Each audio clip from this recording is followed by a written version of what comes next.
What you see is an illustration of a volcano uh, able to form a fire fountain.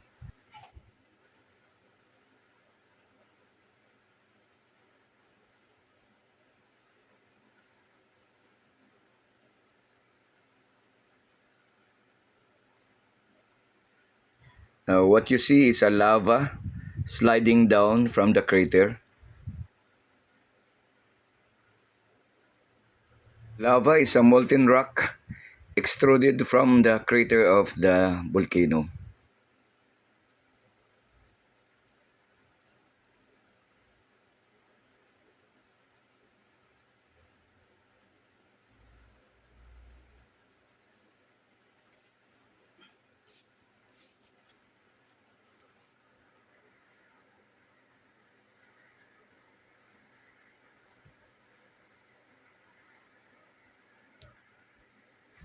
This is what you see as the crater, the uh, around the opening of the volcano.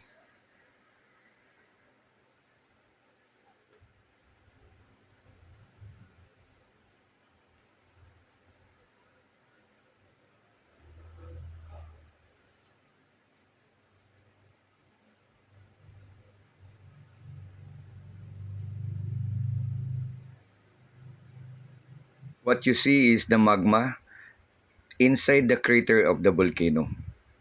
Once this magma is being spilled out or exited to the crater of the volcano, this will no longer be termed as magma, but this will be termed now as lava once it exited to the or from the crater of the volcano. The temperature of the magma at the crater of the volcano, if it is rich in silica, it is about 800 to 1,000 degrees centigrade or equivalent to 1,470 to 1,830 degrees Fahrenheit. That is how hot is the magma at the crater of a silica-rich volcano.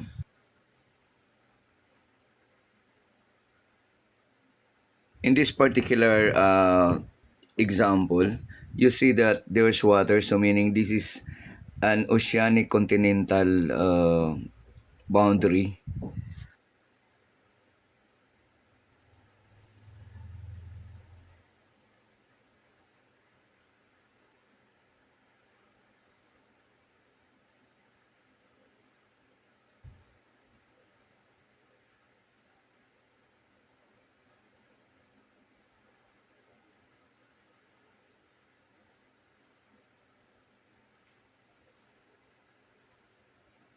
So you can see how hot is this.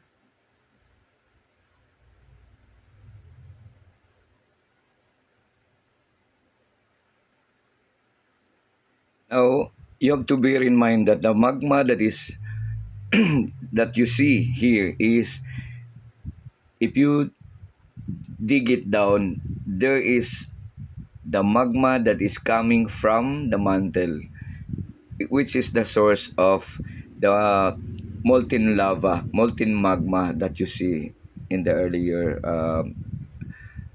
video. At this point, what you see now is the lahar.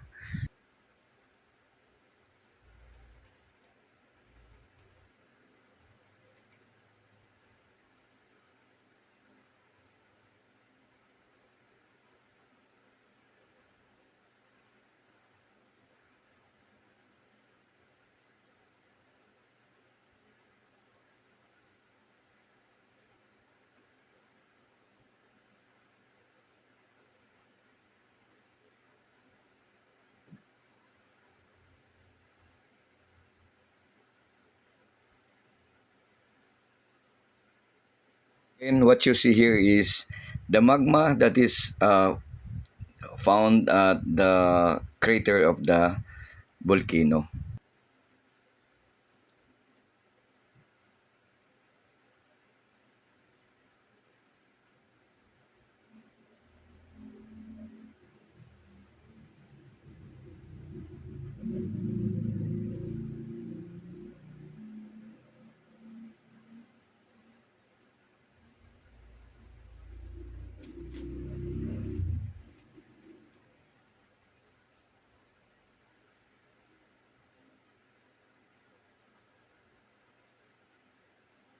Now, let me emphasize that the temperature of the magma that is at the mantle is approximately 1,000 to 3,700 degrees centigrade.